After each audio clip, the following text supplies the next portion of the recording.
दोस्तों साल 2023 भी अपने इख्तिताम को पहुंच ही गया। कहने को तो ये साल बहुत सी अच्छी और बुरी यादें छोड़कर गया। ये साल बहुत बड़ी बड़ी कामयाबियों के साथ साथ बहुत बड़े जख्म भी देकर गया। आइए तो देखते हैं फ्लैशबैक ईयर 2023 का कि आखिर हम किन किन इवेंट से गुजरे हैं।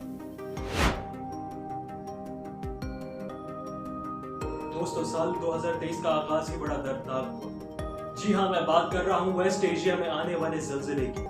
इस ज़लज़ले ने सेंट्रल टर्की और नॉर्थ सीरिया को बुरी तरह से इफेक्ट किया। दोस्तों ये कोई आम ज़लज़ला नहीं था। इस ज़लज़ले ने करीब 160,000 बिल्डिंग्स को बुरी तरह से तबाह कर दिया। 50,000 के करीब जानें भी छीन ली। बहुत से एक्सपर्ट्स के मुताबिक ये बिल्डिंग्स इतनी स्ट्रॉन्ग ही नहीं बनाई गई थी कि वो इस ज़लज़ले को बर्दाश्त कर सके, मगर तुर्की में आने वाले इस ज़लज़ले ने पूरे तुर्की भर में गम का समा पैदा कर दिया। दोस्तों अप्रैल 24 को इंडिया चाइना को पीछे छोड़कर दुनिया का सबसे ज्यादा आबादी वाला मुल्क बन गया। इस तारीख को इंडिया की आबादी करीब 1.42 बिलियन हो जाती है, जबकि चाइना की आबादी 1.41 बिलियन हो जाती है, जिसकी वजह से चाइना दूसरे नंबर पर आ जाता है। याद रहे 1950 से चाइना दुनिया का सबसे ज्यादा आबादी वाला मुल्क रहा है और यही वजह थी दोस्तों चाइना भर में one child policy strictly follow की जाती है ताकि चाइना में आबादी को कंट्रोल किया जा सके। दोस्तों इसके बाद जून में सऊदी अरब ने स्पोर्ट्स की दुनिया में एक बहुत बड़ा कदम उठाते हुए गोल्फ स्पोर्ट को परचेज कर लिया। मतलब आसान लफ्जों में सऊदी अरेबिया गोल्फ गेम का मालिक बन जाता है। दोस्तों इससे पहले ये गेम PGA के अंडर आता था, जो कि एक नामवर अमेरिकन नॉन प्रॉफिट ऑर्गेनाइजेशन है। इससे पहले 2021 में सऊदी अरब ने एक बहुत बड़ी गोल्फ की लीग बनाई थी, जिसमें दुनिया के नामवर गोल्फ के प्लेयर्स गए थे, जैसे कि टाइगर वुड्स, जिन्हें करीब $700 मिलियन ऑफर किए गए थे। और इस साल PGA ने LIV गोल्फ के साथ मर्ज होने का फैसला कर ही लिया। जुलाई 2021 को सिनेमा की दुनिया में एक बहुत बड़ा तहलका मचाता है। जुलाई में दो बहुत बड़ी फिल्म्स रिलीज हो जाती हैं, जिनमें से एक का नाम ओपनहाइमर है और दूसरी का नाम बारबी।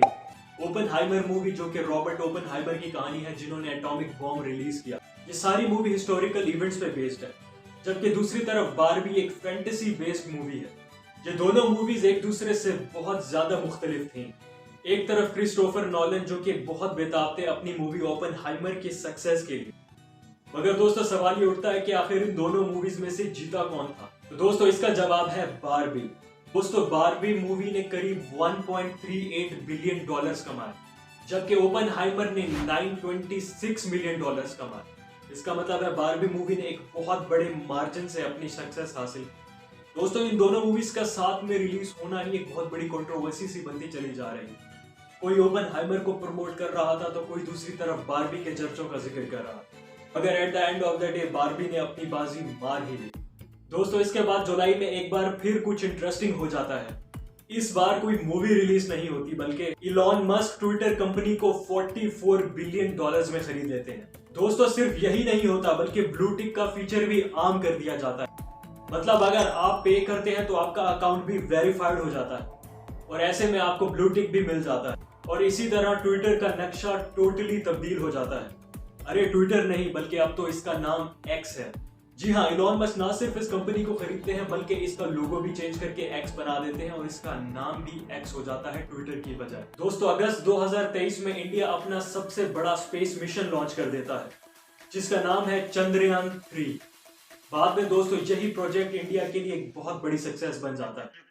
इंडिया कई सालों से अपनी मेहनत पे लगा रहता है, मगर आखिरकार इंडिया को अगस्त में ये सक्सेस हासिल हो ही जाती है। इसके बाद दोस्तों सितंबर 9 को इंडिया अपनी G समिट का आगाज करता है, जो कि भारत की तारीख में एक बहुत बड़ा कदम। दुनिया भर से 30 लीडर इस समिट का हिस्सा बनते हैं। दोस्तों इसके बाद 2023 का आखिरी और सबसे बड़ा इवेंट होता है और वो है इजराइल और हमास वॉर।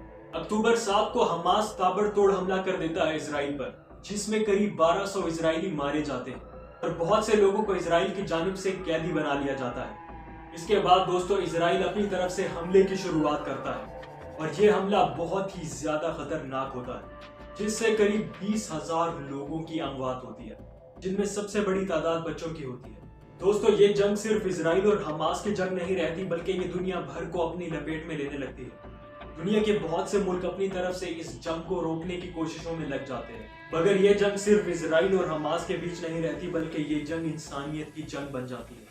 क्योंकि चाहे कोई भी जीते, इसमें सबसे ज्यादा नुकसान बेगुनाह शहरियों का होता है। दोस्तों ये कुछ फ्लैशबैक्स थे ईयर 2023 की जर्नी के।